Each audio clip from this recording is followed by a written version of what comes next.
Hi guys, welcome back. So మనం modern Indian హిస్టరీకి సంబంధించిన గాంధీ యుగాన్ని చాలా డీటెయిల్గా ఇప్పుడు చర్చించాల్సి ఉంది. కాంగ్రెస్ ఎప్పుడైతే ఏర్పడిందో ఆ కాలం నుంచి జరుగుతున్న కార్యకలాపాలే భారత స్వాతంత్రోద్యమానికి, జాతీయోద్యమానికి దారితీశాయి. జాతీయోద్యమం యొక్క పోగడ, కాంగ్రెస్ చర్యలు ఇవన్నీ సమాంతరంగా జరిగాయి. కాబట్టి కాంగ్రెస్ కాలం నుంచే మనం జాతీయోద్యమ కాలంగా తీసుకుంటాం. ఎందుకంటే జాతీయ స్థాయిలో ఉన్న పెద్ద ఆర్గనైజేషన్ అది. పార్టీ అనకూడదు, ఇక్కడ పెద్ద ఆర్గనైజేషన్ అది. అనేక మంది నాయకులు ఉన్నారు. వారి చర్యల ఫలంగానే దాన్ని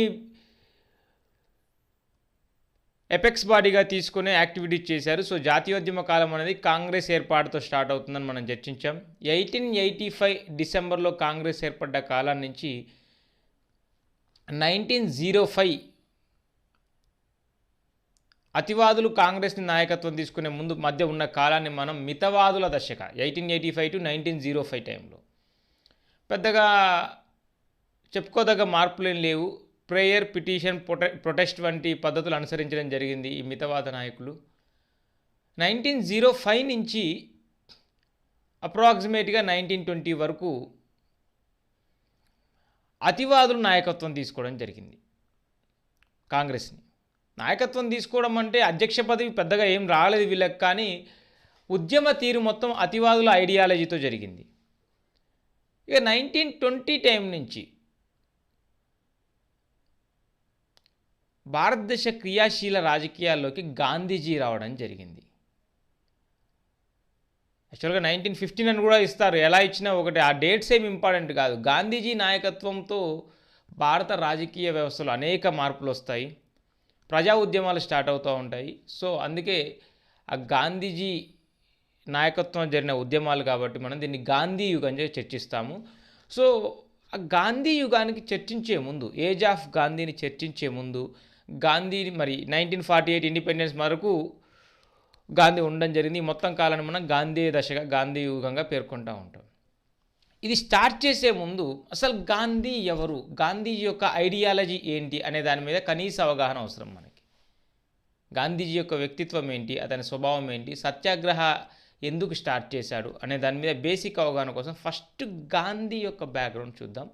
తర్వాత ఈ గాంధీ యుగంలో ఉన్న ముఖ్యమైన ఇన్సిడెంట్స్ ఒక్కొక్కటి చర్చించుకుంటూ ఇండిపెండెన్స్ వరకు వెళ్తాం మనం.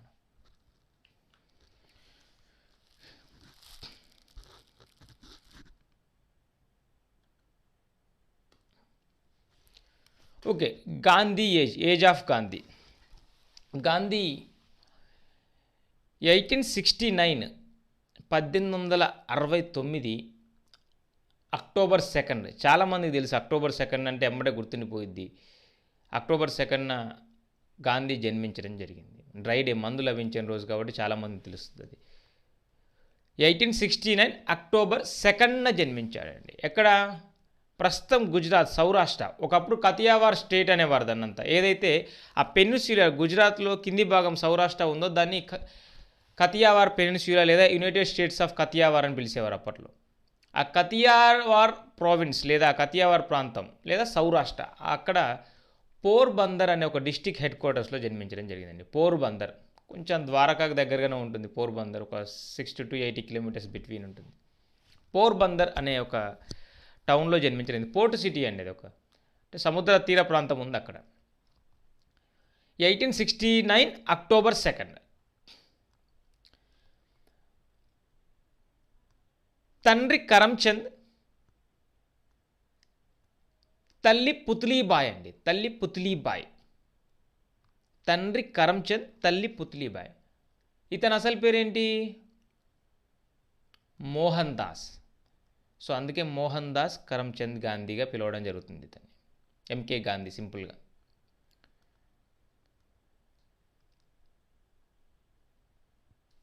జన్మించడం గురించి ఒక చిన్న విషయం చెప్తాను ఇక్కడ నేను.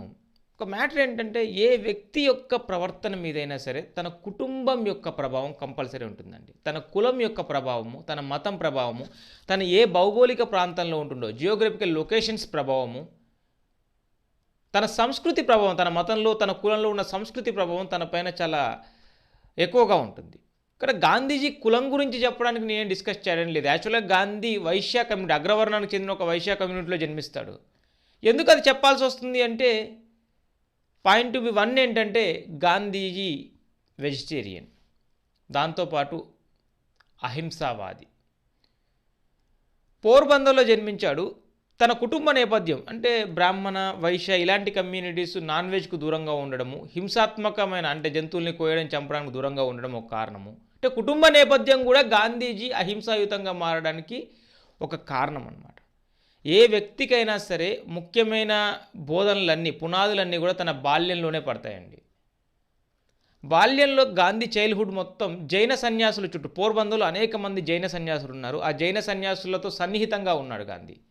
ఇంకా మీకు తెలుసు జైనంలో ఎక్స్ట్రీమ్ నాన్ వైలెన్స్, అసలు జంతువుల్ని కోయడం, చంపడం ఇలాంటివి ఉండవు. అసలు పాల ప్రొడక్ట్స్ కూడా వాడరండి. లాక్టేషన్ పీరియడ్ పిల్ల దశలో ఉన్నప్పుడు తప్ప జైనంలో పాలు వాడదు, మీగడ వాడరు పాలకు సంబంధించి. ఎందుకంటే ఆవు పిల్లల కోసం పాలిస్తుంది, దాని పిల్లల కోసం, మన కోసం కాదనే కాన్సెప్ట్ ఉంది.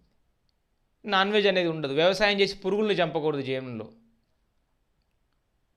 Extreme non violence. ఈవెన్ దుంపలు, బంగాళదుంప, అల్లం ఇలాంటి దుంపలు ఒకలా తినేస్తే మొక్క పెరగదు, చచ్చిపోతుంది. కాబట్టి అవి కూడా తినకూడదు జైనంలో. మొక్కకు ఆకులు కాయలు తినొచ్చు కానీ దుంపల్లాగా ఉండేది తినకూడదు.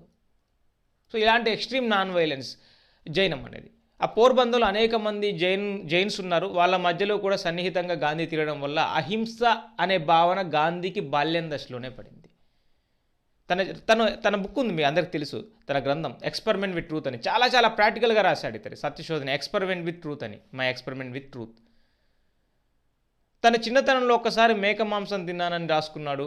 అది తన కల్లో వచ్చిందని కూడా రాసుకున్నాడు గాంధీ, చాలా ప్రాక్టికల్గా. సో అంటే బాల్య దశలోనే ఈ అహింసాయుతమైన భావన గాంధీకి రావడం కారణం ఏంటంటే తన జైన సన్యాసులతో తిరగడము, తన కుటుంబ నేపథ్యం, ఇలా రకరకాల కారణాలు. తండ్రి కరమ్చంద్, తల్లి పుత్లీబాయి. ఇతని అసలు పేరు మోహన్ దాస్. ఒక అగ్రవర్ణం వైశ్య కమ్యూనిటీ ఫ్యామిలీలో జన్మించడం జరిగింది గాంధీ. గాంధీజీ పొలిటికల్ గురువు మీ అందరికీ తెలుసు, Gopalakrishna Gokhale, servant of India society స్థాపించిన ఒక పెద్ద వ్యక్తి, గౌరవనీయ వ్యక్తి. అతని గురించి మనం చాలా చాలా చాలా చర్చిస్తాం, దాంట్లో ఏం ప్రాబ్లం లేదు. గాంధీజీకి తన 13వ ఏట వివాహం అయిందండి, 13th. మనం ఒకసారి లెక్క చేద్దాం, నేను కూడా ఎప్పుడు చూడలేదు. 1869 అంటే 70 అనుకుంటే 82, ఒక 1882, 83 మధ్యలో అప్రాక్సిమేట్గా తన 13వ ఏట వివాహం జరిగిందండి గాంధీకి. కస్తూర్బా మెకంజీ ఫ్యామిలీ ఫ్రెండ్ వాళ్ళ అమ్మాయి కస్తూర్బా మెకంజీతో వివాహం జరగడం జరిగింది. ఇతని ఏజ్ 13. మనకున్న సమాచారం ప్రకారం గాంధీజీ కంటే గాంధీజీ భార్య కస్తూర్బా మెకంజీ కొంత పెద్దది, 1 year పెద్దది అనే సమాచారం కూడా ఉంది మనకి. సో అది పెద్దదా చిన్నదా ఆమెకి పెద్దగా మనకు అవసరం లేదు. మనకున్న సమాచారం ప్రకారం అయితే గాంధీజీ కంటే గాంధీజీ భార్య కొంత పెద్దది ఏజ్లో. ఇది గాంధీజీ యొక్క బేసిక్ ఫ్యామిలీ బ్యాక్గ్రౌండ్ అండి. యాక్చువల్గా గాంధీ ఎలా పుట్టాడు, ఏ కుటుంబంలో పుట్టాడు అన్నది విషయం. ఇది పెద్ద ఇంపార్టెంట్ మ్యాటర్ ఏం కాదు, అవగాహన కోసమే అంతే. మ్యారేజ్ తర్వాత గాంధీ 1888లో బ్యారిస్టర్ చదవడం, లా చదవడం కోసం లండన్ వెళ్ళాడండి. 1888 లండన్. 1891లో లా పూర్తి చేసుకొని ఇండియాకు వస్తాడు జూలై ఆ టైంలో. అప్పటికి తన తల్లి కూడా చనిపోతుంది. 1891లో లా పూర్తి చేసుకొని, బ్యారిస్టర్ పూర్తి చేసుకొని ఇండియాకు వచ్చేస్తాడు గాంధీ. మన వాళ్ళందరూ లండన్ వెళ్ళడం, లా చదవడం, ఇండియాకి రావడం, ప్రాక్టీస్ పెట్టడం జరుగుతూ ఉంటుంది. అలాగే గాంధీ కూడా 1891లో వచ్చాక ఇక్కడ ప్రాక్టీస్ పెట్టడం కోసం ప్రయత్నాలు చేశాడు.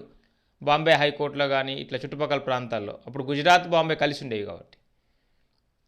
బాంబే ప్రెసిడెన్సీ అంటే ఒకటే కాదు కదా, రాజ్కోట్, గుజరాత్, బాంబే ఇవన్నీ కలిసి ఉండేవి బాంబే ప్రెసిడెన్సీలో.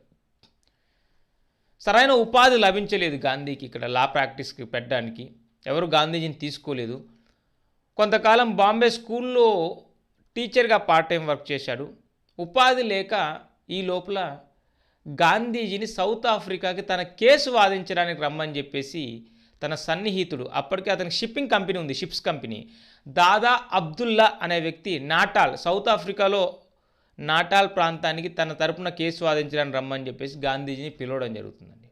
అస్సలు స్టోరీ ఇక్కడే స్టార్ట్ అవుతుంది. సో దాంతో గాంధీజీ సౌత్ ఆఫ్రికాకు ప్రయాణం కావడం జరుగుతుంది. 1893లో గాంధీజీ సౌత్ ఆఫ్రికా వెళ్ళాడండి. దేనికి? దాదా అబ్దుల్లా అనే తన సన్నిహితులు, ఒక షిప్పింగ్ కంపెనీ కేసు ఉంటుంది, ఆ కేసు వాదించడానికి సౌత్ ఆఫ్రికా, నాటల్ అనేది ఒక ప్రాంతం సౌత్ ఆఫ్రికాలో, అక్కడికి రమ్మని కోరతాడు. గాంధీజీ అక్కడికి వెళ్తాడు 1893లో. ఇలా 1893లో కేసు నిమిత్తం, అంటే ఉపాధి నిమిత్తం వెళ్ళిన గాంధీ మళ్ళీ 1915 జనవరి 9 ఇండియాకి పూర్తిగా వచ్చేస్తాడు. జనవరి 9, 1915. ఎంతంటే దాదాపుగా అప్రాక్స్గా ఒక 22 సంవత్సరాలు తన పూర్తి లైఫ్ అంతా సౌత్ ఆఫ్రికాలోనే ఉంటుంది. అందుకే గాంధీజీ ఎక్కడెంత ఇంపార్టెంట్, సౌత్ ఆఫ్రికాలో గాంధీ చరిత్ర కూడా ఇంపార్టెంట్.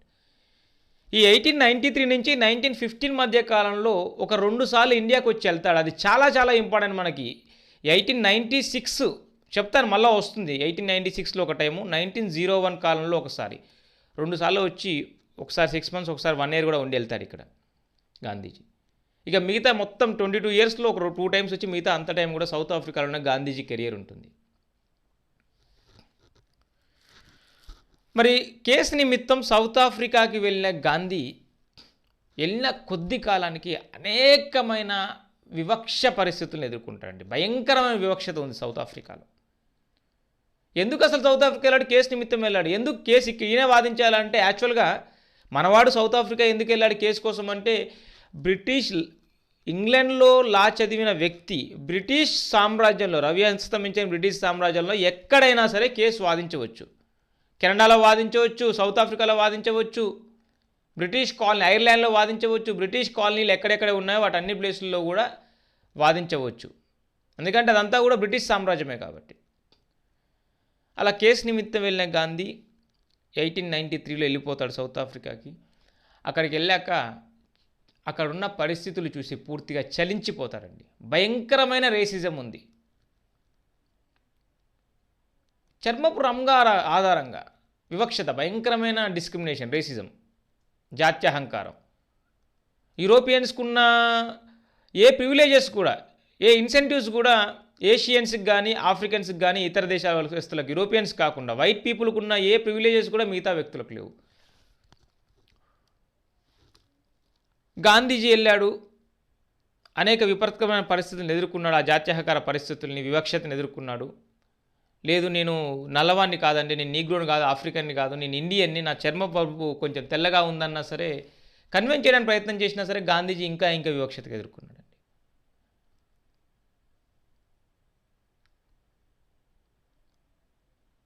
ఒక 20%, 15 to 20% ఉన్న యూరోపియన్స్, 80% మొత్తం ఆఫ్రికన్సే ఉండేది సౌత్ ఆఫ్రికాలో.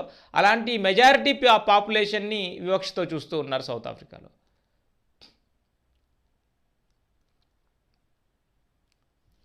వీరికి ఆ యూరోపియన్స్తో పోలిస్తే వీరికి ఓటు వేసే హక్కు లేదు. నైట్ 9 తర్వాత, రాత్రి 9 తర్వాత రోడ్లపైన, ఫుట్పాత్లపైన తిరిగే అధికారం లేదు. ఇరుకిరుగ్గా ఉన్న గల్లీలలో, సందుల్లో, ఆ కంజెస్టెడ్ ఏరియాలో మాత్రమే ఆఫ్రికన్స్, అంటే నల్ల జాతీయులు నివసించాలి, బ్లాక్స్ నివసించాలి. యూరోపియన్స్ వెళ్ళే హోటళ్ళకు రాకూడదు, యూరోపియన్స్ వెళ్ళే ఫస్ట్ క్లాస్ బస్సెస్ కానీ, ఫస్ట్ క్లాస్ ట్రైన్స్ కానీ ఎక్కకూడదు. ఏ హోటల్కి వెళ్ళినా సరే blocks and dogs not allowed inside అని రాసి ఉంటుంది. కుక్కలకి, నల్ల వాళ్ళకి హోటల్లోకి రావడానికి అవకాశం లేదు అని రాసి ఉంటుంది. భయంకరమైన జాత్యహంకారము, రేసిజం సౌత్ ఆఫ్రికాలో ఉండడం జరుగుతుంది. ఇవన్నీ గాంధీజీని మైండ్ని తోడేస్తూ ఉంటాయి. ఇవన్నీ గాంధీజీ మైండ్. ఆ కేసు నిమిత్తం తను అటెండ్ అవుతే ఆ జడ్జి, ఆ యూరోపియన్ జడ్జి తన టర్బన్ పైన కండ వేసుకుంటారు, టవల్. ఆ టవల్ తీయాలనిగా కోరితే గాంధీజీ ఆ కోర్టు నుంచి వెళ్ళిపోవడం జరుగుతుంది తట్టుకోలేక. ఈ జాత్యహంకారాన్ని వ్యతిరేకిస్తూ గాంధీజీ ప్రజల్ని సమీకరించడం స్టార్ట్ చేస్తారండి. అంటే భారతీయుల యొక్క సంక్షేమం, ఇక్కడ ఓన్లీ ఇండియన్స్ కాదు వివక్షకు ఎదుర్కొనేది, ఆఫ్రికన్స్ ఉన్నారు, ఏషియన్స్ ఉన్నారు, ఈవెన్ చైనీస్ కూడా ఉన్నారు వివక్షత ఎదుర్కొనే దాంట్లో.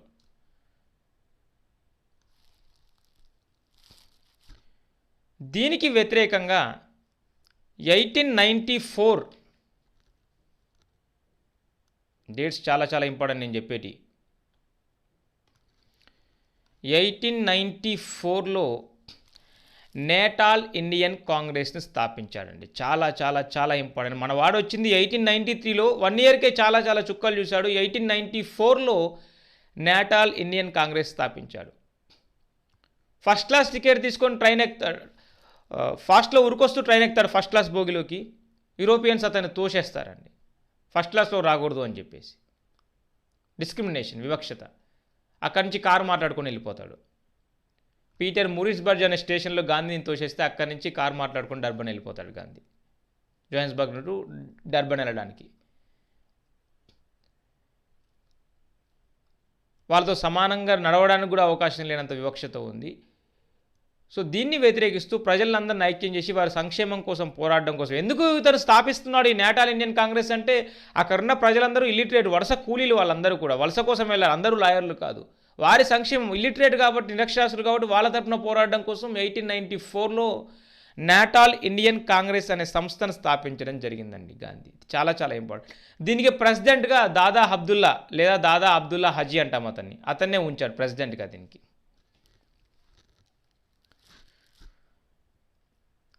తనతో వచ్చే ఫాలోవర్స్ ఉండడానికి, తాను ఉండడానికి ఫీనిక్స్ ఆశ్రమాన్ని ఏర్పాటు చేసుకున్నాడండి. ఫీనిక్స్ ఆశ్రమం. జనరల్గా సౌత్ ఆఫ్రికాలో గాంధీజీకి 2 ఆశ్రమాలు ఉంటాయి. ఫీనిక్స్ ఆశ్రమం, టాల్స్టాయ్ ఫామ్, చెప్తాను, అది కూడా వస్తుంది మనకి. ఈ నేటాల్ ఇండియన్ కాంగ్రెస్తో ఏర్పాటు చేసి ఆ ప్రజల నుంచి సంతకాలు చేపించుకొని బ్రిటిష్ వారికి పిటిషన్స్ ఇస్తున్నాడు. గాంధీజీకి ప్రారంభం నుంచి బ్రిటిష్ రాజ్యాంగం పట్ల ట్రస్ట్ అండ్ ఫెయిత్ ఉన్నాయండి, చాలా విశ్వాసం ఉంది. ఎందుకంటే ఈ పరిస్థితి బ్రిటిష్ వారికి తెలియదు. ఇక్కడున్న రేసిజం, ఆ డిస్క్రిమినేషన్, జాత్యహంకారం క్షేత్రస్థాయిలో లండన్లో తెలియదు. సో ఆ నేషనల్ కాంగ్రెస్ తరపున పిటిషన్లు సమర్పిస్తున్నారు, మేము ఇలాంటి పరిస్థితులు ఎదుర్కొంటున్నాం, సహకరించమని. 1894 నుంచి 1906 వరకు గాంధీ పూర్తిగా మోడరేట్ ఫేజ్, మితవాద పిటిషన్లతోనే గడిపాడండి. ఒక పక్క ఇండియాలో మితవాద దశ నడుస్తుంది, ఇక్కడ కూడా గాంధీ పూర్తిగా బ్రిటిష్ వారికి చేతులు జోడించి పిటిషన్స్ ఇస్తున్నాడు. భారతీయుల పరిస్థితి ఇలా ఉంది, ఏషియన్స్ పరిస్థితి ఇలా ఉంది, డిస్క్రిమినేషన్కి గురవుతూ ఉన్న వివక్షతకి అని చెప్పి పిటిషన్స్ ఇస్తూ ఉన్నాడు. మోడరేట్ పేజ్ అనమాట ఇదంతా కూడా గాంధీజీది. ఎందుకంటే బ్రిటిష్ వారికి పరిస్థితి తెలియదు, బ్రిటిష్ రాజ్యాంగం పట్ల, బ్రిటిష్ యొక్క పరిపాలన విధానం పట్ల 100% ట్రస్ట్ని కలిగి ఉన్న వ్యక్తి గాంధీ. సో అందుకని ఎలాంటి నిరసనలు తెలపలేదు, ఎలాంటి చట్టాలని ఉల్లంఘించలేదు. అప్పుడు ఈవెన్ 1899లో సౌత్ ఆఫ్రికాలో బోయర్స్ వార్ జరుగుతుంటే గాంధీజీ ఆ యుద్ధంలో గాయపడ్డ సైనికులకి సర్వీస్ ఇవ్వడం కోసం, సేవ చేయడం కోసం ఇండియన్ అంబులెన్స్ కార్ప్ అనే సంస్థని, ఒక సర్వీస్ని నడిపాడనమాట ఆ బోయర్స్ వార్ టైంలో 1899లో. అంటే బ్రిటిష్ వారికి ఫేవర్గా ఉన్నాడు, ఎందుకంటే ఫేవర్గా ఉండి మన హక్కులు సాధించుకుందామని. మోడరేట్ పేజ్ అన్నది 1894 నుంచి 1906 మధ్యలో ఇవన్నీ జరుగుతూ ఉన్నాయి. బట్ బ్రిటిష్ యొక్క విధానంలో ఎలాంటి మార్పులు రాలేదు. దాంతోపాటుగా 1906లో ఒక కొత్త చట్టాన్ని తీసుకొచ్చారు, ఇమిగ్రేషన్ యాక్ట్, వలస చట్టాన్ని. ట్రాన్సావాల్ ఏషియాటిక్ రెగ్యులేషన్ యాక్ట్ లేదా రిజిస్ట్రేషన్ సర్టిఫికేట్ యాక్ట్ అని ఒక యాక్ట్ని పట్టుకోవడం జరిగిందండి 1906లో. ఎవరైతే బ్రిటిష్ సామ్రాజ్యంలో ఉన్న వ్యక్తి ఉన్నాడో, యూరోపియన్ కాని వ్యక్తి, తాను బ్రిటిష్ సామ్రాజ్యంలో నేను అంతర్భాగం అని చెప్పేసి ఒక స్టేట్మెంట్ ఇచ్చి తన ఫింగర్ ప్రింట్, మన బయోమెట్రిక్ డీటెయిల్స్ ఇవ్వాలి. దీన్ని పూర్తిగా వ్యతిరేకించారు చాలామంది. సో దాంట్లో గాంధీజీ దీన్ని లీడ్ చేయడం జరిగింది. ఈ ట్రాన్సావాల్ ఏషియాటిక్ రెగ్యులేషన్ యాక్ట్ని, బ్లాక్ యాక్ట్ అంటాం దీన్ని. దీనికి వ్యతిరేకంగా ఫస్ట్ టైం గాంధీ సత్యాగ్రహాన్ని చేపట్టడం జరిగింది. గాంధీజీ తన కెరీర్లో మొట్టమొదటి సత్యాగ్రహం చేసింది సౌత్ ఆఫ్రికాలోనే 1906 ట్రాన్సావాల్ ఏషియాటిక్ రెగ్యులేషన్ యాక్ట్ లేదా రిజిస్ట్రేషన్ సర్టిఫికేట్ యాక్ట్కి ఎగనెస్ట్గా చేయడం జరిగింది 1906లో. అదే ఇండియాకి వచ్చేసరికి 1915 ఇండియాకి వచ్చేస్తాడు. ఆ తర్వాత చంపారణ్లో ఫస్ట్ సత్యాగ్రహం చేస్తారండి. సో సౌత్ ఆఫ్రికాలో చేసే ఫస్ట్ సత్యాగ్రహము, ఇండియాలో అయితే ఫస్ట్ సత్యాగ్రహం చంపారణ్ అవుతుంది. సో దీనికి వ్యతిరేకత తెలపడం వల్ల గాంధీని తీసుకెళ్లి 3 నెలలు జైల్లో వేస్తే తన పరపతితో జనరల్ స్మట్ అనే ఒక అధికారి సహాయంతో గాంధీజీ రిలీజ్ కావడం జరుగుతుంది. అప్పటికి గాంధీజీ భారతీయుల కోసము ఏషియన్స్ కోసం చేస్తున్న పోరాటంతో అనేక మంది ఫాలోవర్స్ తయారవుతూ ఉంటారు గాంధీజీ. వారందరి కోసం ఒక కొత్త ఆశ్రమాన్ని స్టార్ట్ చేస్తారు, టాల్స్టాయ్ ఫామ్. ఇంకో ప్లేస్ అనమాట టాల్స్టాయ్ ఫామ్ డర్బన్లో. చలో, టాల్స్టాయ్ అనే వ్యక్తి ఒక రష్యన్ ఫేమస్ రైటర్. చాలామంది తెలుసు, చైల్డ్హుడ్లో చదువుంటారు. Kingdom of God within you అనే ఒక గ్రంథం రాశాడు అతను, చాలా పాపులర్ బుక్. ఆ రష్యన్ ఆథర్ యొక్క ప్రభావం గాంధీపై చాలా చాలా ఉంటుంది. సో అందుకే ఆ పేరుతో పెట్టడం జరిగింది, టాల్స్టాయ్ ఫామ్ అని.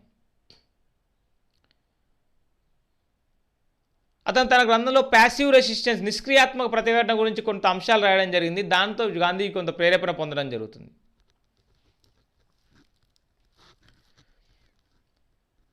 ఫస్ట్లో గాంధీజీ స్టార్ట్ చేసింది ఫీనిక్స్ ఆశ్రమం అని చెప్పాను నేను. ఫాలోవర్స్ అందరూ పెరిగిన తర్వాత 1906 ఈ ప్రొటెస్ట్ చేసిన తర్వాత ఫాలోవర్స్ కోసం మళ్ళీ ఏం ఆశ్రమాన్ని స్టార్ట్ చేశారని చెప్పాను నేను, టాల్స్టాయ్ ఫామ్ని స్టార్ట్ చేశాను. అంటే ఈ సత్యాగ్రహ అనేది పునాదులు వేసుకుంది, స్టార్ట్ అయింది. ఎక్కడ పుట్టింది అంటే మాత్రం ఫీనిక్స్ అవుతుంది. ఒక వెపన్ లాగా, ఒక మీడియం లాగా చొచ్చుకొని ఎప్పుడు వచ్చింది, ఎక్కడి నుంచి వచ్చింది అంటే మాత్రం టాల్స్టాయ్ ఫామ్ నుంచి వచ్చింది. అంటే ఒక వెపన్ లాగా ట్రాన్స్ఫర్మేషన్ ఎక్కడ జరిగింది అంటే టాల్స్టాయ్ ఫామ్లోనే జరిగింది. ఆ ఐడియా పుట్టింది ఫీనిక్స్లో కావచ్చు, కానీ అది ట్రాన్స్ఫార్మ్ అయ్యి ఒక వెపన్ లాగా, ఒక గన్ లాగా తయారైంది టాల్స్టాయ్. అది ఫీనిక్స్ అయితే ఇది టాల్స్టాయ్ ఫామ్. గాంధీజీ సౌత్ ఆఫ్రికాలో ప్రజల తరపున తన అభిప్రాయాల్ని, ఇండియన్ ఒపీనియన్స్ తెలపడం కోసం 1903లో ఇండియన్ ఒపీనియన్ అని ఒక పత్రిక నడిపాడండి, journal. Indian opinion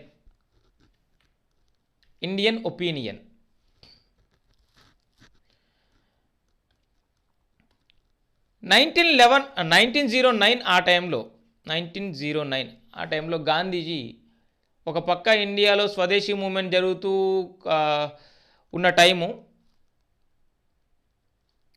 Hindu Swaraj అనే ఒక గ్రంథం రాశాడు.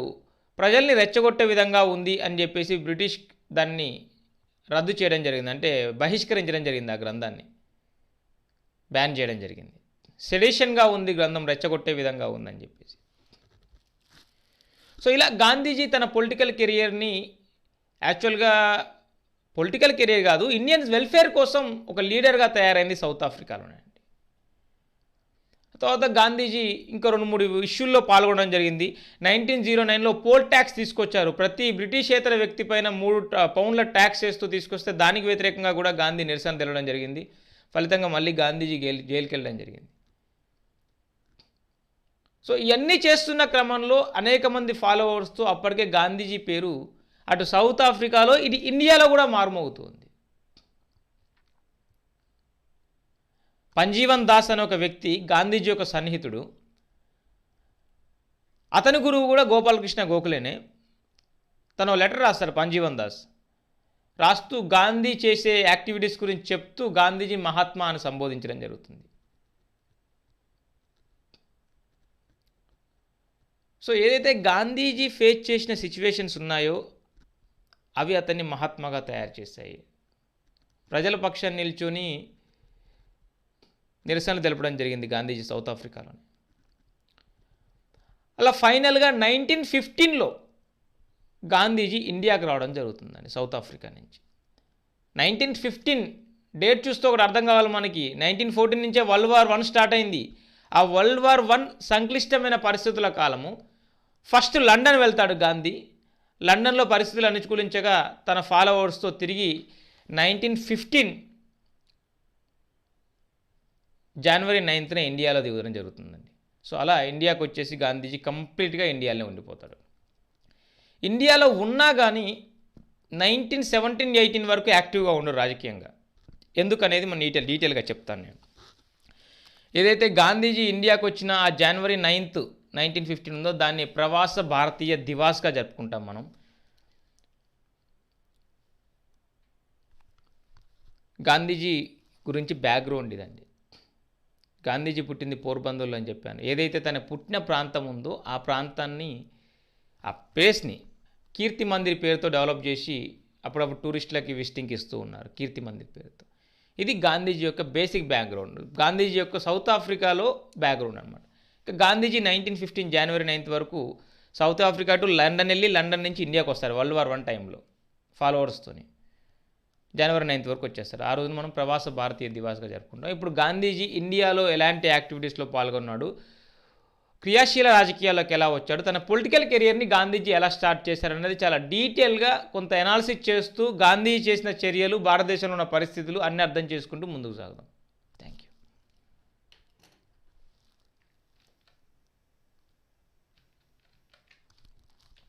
Thank you.